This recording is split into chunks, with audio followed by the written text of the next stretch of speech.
Bismillahirrahmanirrahim. Assalamualaikum warahmatullahi wabarakatuh. Allahumma salli wa sallim wa barik ala sayyidina Muhammad wa ala ali sayyidina Muhammad walhamdulillahi rabbil alamin. Kawan-kawan yang dirahmati Allah, alhamdulillah, puji syukur kepada Allah Subhanahu wa taala. Saya membuat video ini dalam rangka serta-merta saja, spontanitas saja, sebab ada berbagai hal yang harus saya sampaikan ya. Meskipun sekarang kita sedang dalam suasana berduka, guru kita, ulama kita Syekh Ali Jaber meninggal tadi pagi, dan semoga kita doakan semoga beliau husnul khotimah, seluruh amal ibadahnya diterima, dosa-dosanya diampuni, dan semoga Allah mudahkan urusan beliau di alam kubur ya, dan semoga beliau kelak dibangkitkan bersama para syuhada, amin Allahumma amin. Kawan-kawan yang dirahmati Allah, saya membuat video ini dalam rangka ingin memberikan edukasi tambahan sekaligus sebagai pencerahan buat kita semuanya ya. Sebab belakangan beredar sebuah tulisan tentang ketidakbolehan membuka donasi makanan, dan ini membuat para relawan sedikit gamang, para donatur sedikit berpikir ulang untuk kemudian menitipkan amal-amal sedekah makanannya ya. Yang perlu saya ingatkan kawan-kawan sebelum kita bahas lebih lanjut, bahwa semua produk fikih ya ini masih berpotensi terjadi khilafiyah, perbedaan pendapat, sehingga sah-sah saja kalau kemudian kita kelak berbeda pendapat dalam urusan sudut pandang tentang bab fikih, selama punya dalil, selama punya dasar dari Quran dan hadis, maka tidak menjadi soal ya. Sebab tulisan ini cukup menjadi perhatian kita bersama, sebab kami pelaku dalam gerakan berbagi nasi, berbagi makanan, maka perlu kami memberikan sorotan tambahan.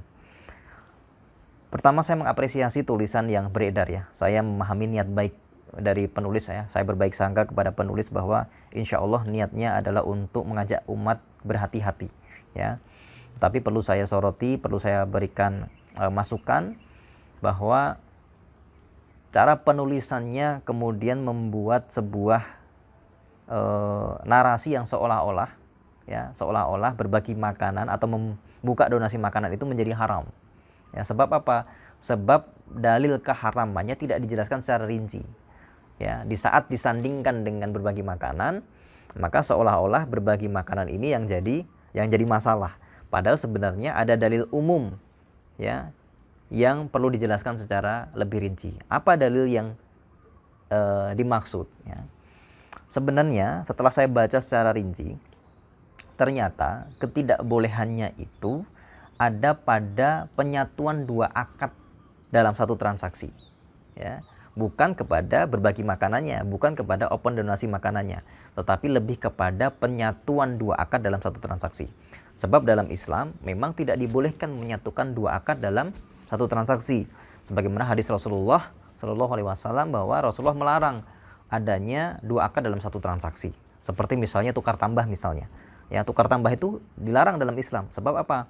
Sebab antara jual dan antara beli tidak jelas. Ya. Kita nih mau jual tapi belum dapat uangnya, tiba-tiba punya produk baru, tiba-tiba punya barang baru dengan hanya menambahkan angka tertentu. Maka ini tidak boleh. Sebab apa? Sebab menyatukan dua akad dalam satu transaksi. Ya. Nah, sebaiknya gimana? Ya jual dulu. Setelah kita punya uang, baru beli barang baru. Nah, ini baru boleh. Ini namanya akad jual beli. Jelas, akad jual dan akad beli ini terpisah. Nah, sementara yang dikhawatirkan di tulisan tersebut adalah terjadinya penyatuan akad antara open donasi dengan menjual produk. Sebab ada memang beberapa pihak yang membuka open donasi itu ternyata ujung-ujungnya adalah untuk menjual produknya sendiri. Ya, misalnya nih produknya nggak laku atau nggak layak jual, ya, atau pengen menaikkan omset, atau ingin ngabisin makanan, ya.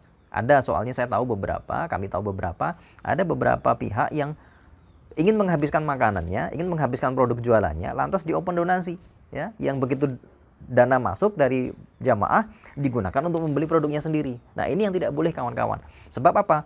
Sebab ketika pihak ini ya membuka open donasi, akadnya adalah sedekah. Tapi begitu uang masuk dipakai untuk beli produknya sendiri, dia mengambil untung, mengambil margin. Nah, ini yang tidak dibolehkan. Dan saya memahami maksud dari tulisan tersebut adalah untuk menyoroti yang ini.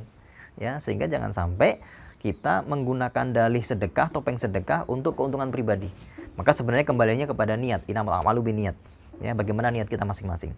Nah, lantas bagaimana terhadap Sijum? Ya, saya tidak akan membahas komunitas lain, saya tidak akan membahas bentuk kegiatan komunitas lain, tapi saya hanya akan menyoroti Si Jum saja. Sebab kami founder di situ, kami ketua Yayasan Nasi Jumat di situ, sehingga saya perlu menyampaikan kepada publik, kepada masyarakat bagaimana proses Si Jum ini terjadi. Ya, pertama teman-teman yang dirahmati Allah, bahwa Si Jum ini adalah amalan riyadah pribadi kami. Ya, kami lakukan sejak tahun 2010. Ya, kami berbagi makan setiap hari Jumat. Ya, kami dan keluarga berbagi makan. Kemudian setelah kegiatan ini viral tahun 2016, ya, lantas banyak kawan-kawan yang ingin ikut bergabung bersama Si Jum. Lantas kami mengubah menjadi komunitas, mengubah diri menjadi komunitas, sehingga banyak teman-teman yang ingin ikut meramaikan Si Jum, membuka perwakilan Si Jum di daerah masing-masing, di berbagai daerah. Ya, nah